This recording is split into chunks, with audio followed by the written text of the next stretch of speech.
Well, let's talk about Rose Among the Heather, second Bay.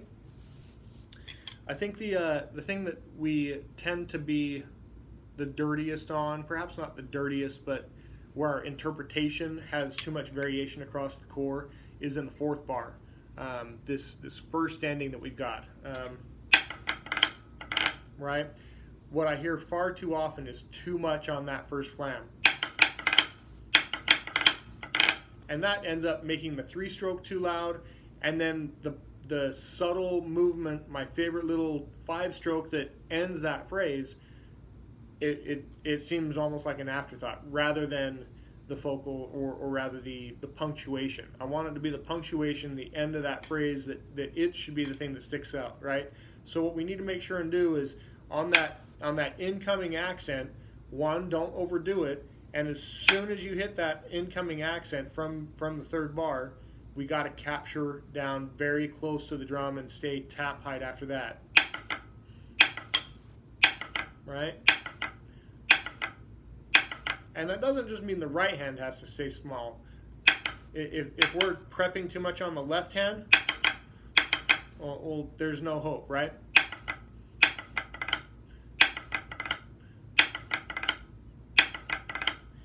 That's got to be the movement. It's got to be a nice solid forte, but not a triple forte deal, right? We're coming out of a roll, so we don't really have a chance to be super high on it, and I think it'll wreck it if we try and put too much emphasis on that incoming accent.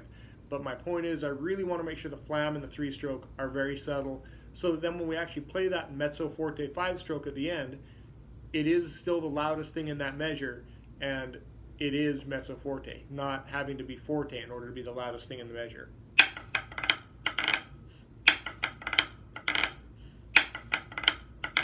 Let's slow it down just a little bit.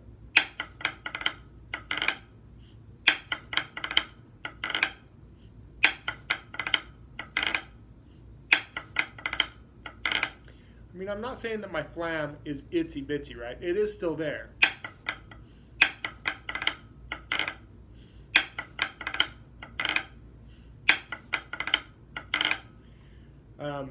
But I think you guys get the gist. Don't overplay that flam. Don't overplay that three-stroke. Let's do the third and fourth bars there of that first line of the part of the strathspey. 2, ready, and go.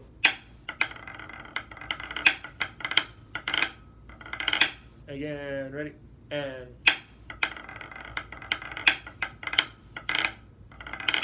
ready, and okay, whole first line. 2, ready, and go.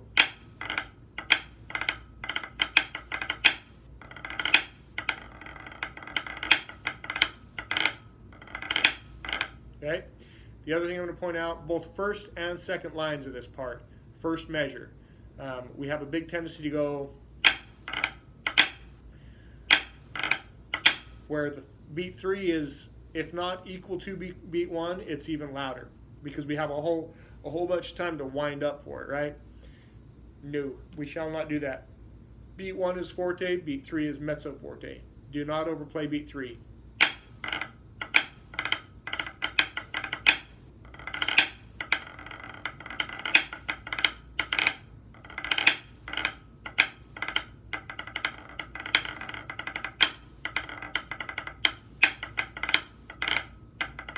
Right, I think you get the gist there. Second line, third measure. I think that first beat is pretty critical that we hold that dot out nice and long.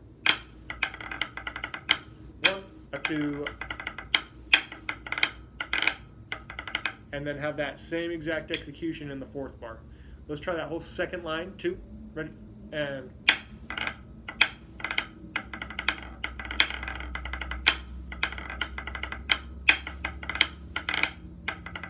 right, and then we're into the third bar, or second part, excuse me. Second part, 1, 2, ready, and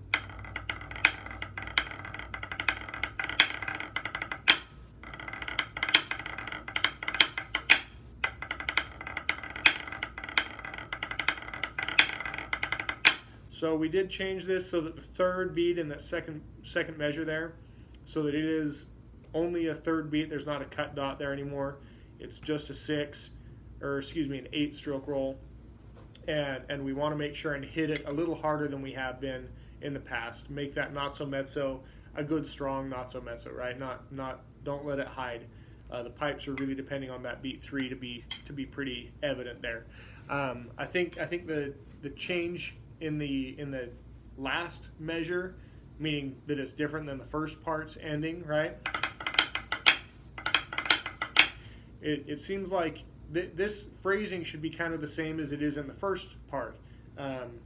We still want the pinnacle to be beat 3. I don't want to be overplaying these accents in through the first and second bars, or through the first and second beats. I don't want it to be that much, right?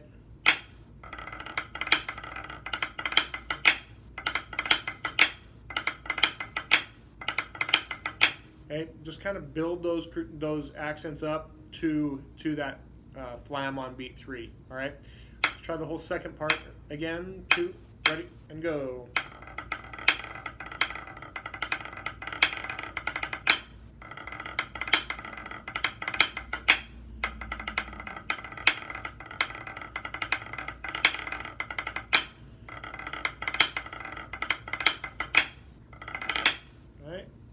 I think that part is actually taking shape pretty good, and with the changes we made to it, I don't think it's the wrist buster that it used to be. So just try and keep it nice and flowing, right on time through all these rolls, right? Same tendency as always.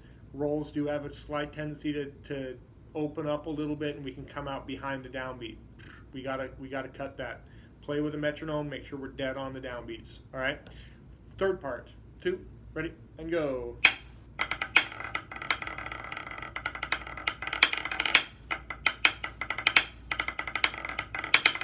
So in this line here, my first thoughts are coming out of this extended roll in the second bar right into those singles. When we're careful about it and we're thinking about it, we do really well. When we are thinking about other things, allow our attention to stray, we blow that entry. Really make sure and time your buzzes so that your right hand is buzzing right on the downbeat, and that will get you into that second beat right on time. Right?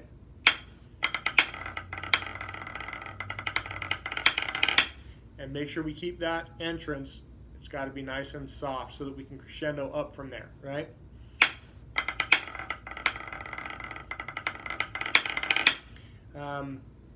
The end of that first measure, we got to make sure and keep it super soft too, right? The whole idea is that we're dropping this volume way down so that then we can swoop up into the third measure.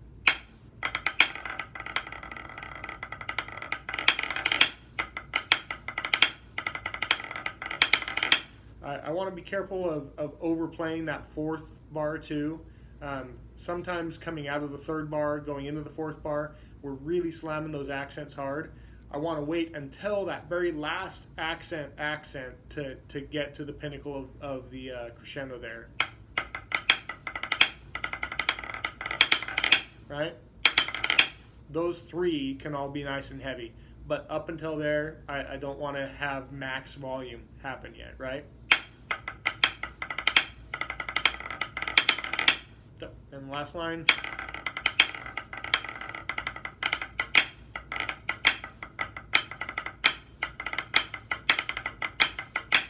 I don't think there's anything particularly hard in that last line.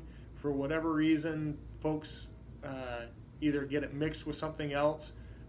Just got to make sure that this thing is dead solid, right? The notes are solid. I don't think that we have trouble with any of the rudiments. I don't have a problem with any of the dynamics. We just got to make sure and play that last line as written and have it come out the first time we hit it. Okay? Good. Practice hard.